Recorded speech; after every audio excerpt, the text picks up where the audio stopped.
Long live the spirit of the Million Man March.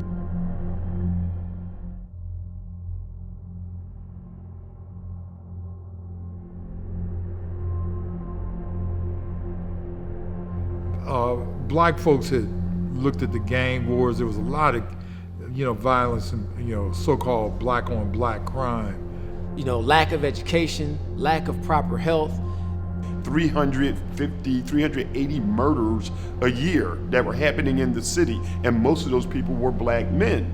So you had this frustration going on in the streets. You have people who are aspiring to grow, but at the same time you have people who are trapped in a cycle. And I think everybody was looking for an answer. They were looking for a way to plug in and make change happen. You could either sit in jail and be warehoused for 6 to 8 months, or they say, look, you take this felony, I'll let you out today. And that's what they were doing. They were warehousing people until they said uncle. And even those who wanted to fight for their rights, they would come out and accept these felonies because their lives were destroyed. They had families, they had children that they needed to take care of. And even though their life was going to be more difficult because they're saddled with this felony for something that they did not do, they were willing to accept it because they needed to get back into the community.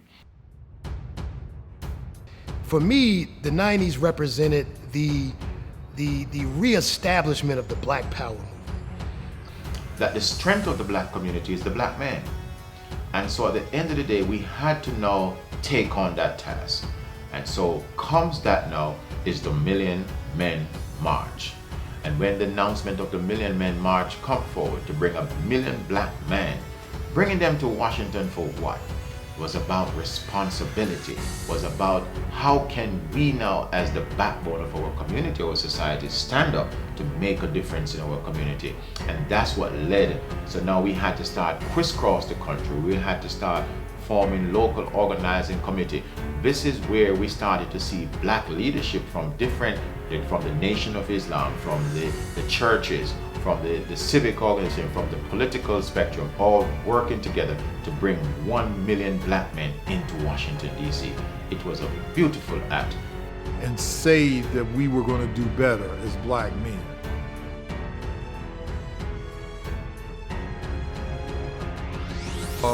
It was greeted with skepticism. Can you get 1 million brothers to go that far on a weekday to Washington? Everything was just beautiful. I mean, no fighting, cooperation. A historical day that you could never really put into proper description. Time was so powerful, you had to be there to actually witness standing with 1 million plus other men and women who were standing, and we didn't know what was going to happen. We didn't know if they were going to do us like Black Wall Street in Oklahoma and drop a bomb on all of us. We didn't know what was going to go down. We didn't know if the Klan was going to come out there. We didn't know if it was going to be some neo-Nazis out there ready to take us out. It was going to be 1 million black men together. That would have been a prime opportunity to get rid of a lot of black men. That many black folk in the room with the same agenda, positive. That's like the dangerous time ever. We got them there, but we were blessed. We weren't thinking, many of us who think positive, we know that was not going to happen. We don't die, we multiply. So the police came and we were half in the street and half on the curb. And this officer, he wasn't rude, wasn't disrespectful, young white officer. He said, sir, I'm gonna have to ask you guys to get out of the street. And the movement and the energy was so incredible that with one command, with about 30 minutes worth of practice, we were able to move that line of 300 brothers systematically on the curb. And that young white police officer looked up and he couldn't believe it. And right then and there, I knew it was magic. The minister said something about black men taking care of their children. And there was a brother there and he started crying. He was sitting about maybe 10 feet from me, but he started, we said, I need to be closer to my daughter. And a lot of brothers got around him, gave him a hug, and he said, I'm gonna be more committed. And that was, the minister was speaking. Seeing the sea of peaceful, conscious black men who were present just gave me hope and inspiration that the path that I was going on was a better path, and that I know that I needed to set an example, not just for myself, but for my community. See, imagine 300, 400, 500 brothers, young brothers, Howard University, screaming at the top of their voice, running into the march, to a sea of black men. And if you didn't know better, you think there was going to be a war.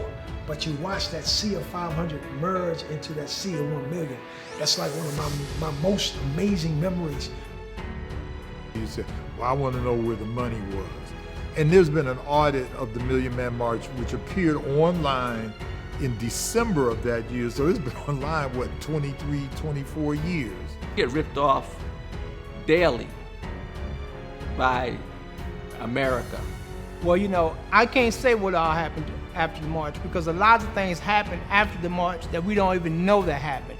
People joined organizations, people started organizations, people went into business for themselves that they wouldn't have done if it hadn't been for the march. Blacks' child support increased. Because the question is always, we need more businesses as a people.